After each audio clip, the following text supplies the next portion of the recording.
कुणबी प्रमाणपत्र रद्द झाल्यामुळे मराठा आंदोलक मनोज जरांगे पाटील हे आक्रमक झालेले आहेत। पत्रकार परिषद घेत त्यांनी मुख्यमंत्री देवेंद्र फडणवीस यांच्यावर घणाघाती टीका केलेली आहे। फडणवीसांना नावाजलं की ते पाय छाटतात असा घणाघात जरांगेंनी केलाय। तर जात पडताळणी ही सुप्रीम कोर्टाच्या निर्देशानुसारच काम करते, राज्य सरकार याच्यामध्ये हस्तक्षेप करत नाही असं स्पष्टीकरण फडणवीसांनी दिलेलं आहे।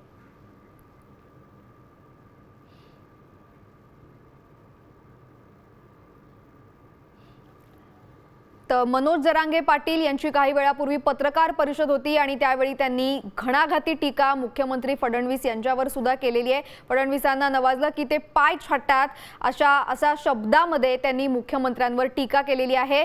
मात्र मुख्यमंत्र्यांनी सुद्धा हा दावा फेटाळून लावलाय। जात पडताळणीमध्ये राज्य सरकार हस्तक्षेप करत नसल्याचं ते म्हणाले।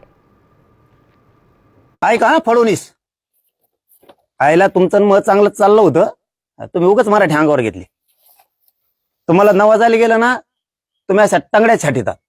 फडणवीस साहेब, तुम्हाला नवाजाली गेलं ना, तुम्ही अशा टंगड्या छाटीता लोकांच्या। तुम्ही मराठ्यांच्या लेकरांच्या मुंडके तोडायचं बंद करा आणि मंत्र्याच्या माध्यमातून बोकंडी बसायचं बंद करा। मी जर बोकंडी बसलो ना तर उठणारच नाही।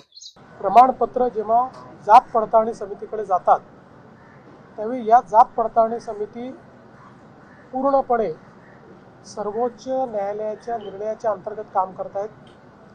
राज्य सरकारचं त्याच्यामध्ये कुठलीही दखलंदाजी नाही आणि जे काही नियम सर्वोच्च न्यायालयाने दिले आहेत त्याच्या अंतर्गत ते करतायत। मला असं वाटतं की जर कोणाचं काही त्याच्यामध्ये आक्षेप असेल तर तो जरूर बघण्यात येईल। जे काही वरिष्ठ अधिकारी असतील ते वरिष्ठ अधिकारी त्याच्यामध्ये बघू शकतील की बाबा त्याच्यामध्ये काही योग्य प्रक्रिया पूर्ण केली आहे की नाही, ते आपल्याला बघता येणं शक्य आहे।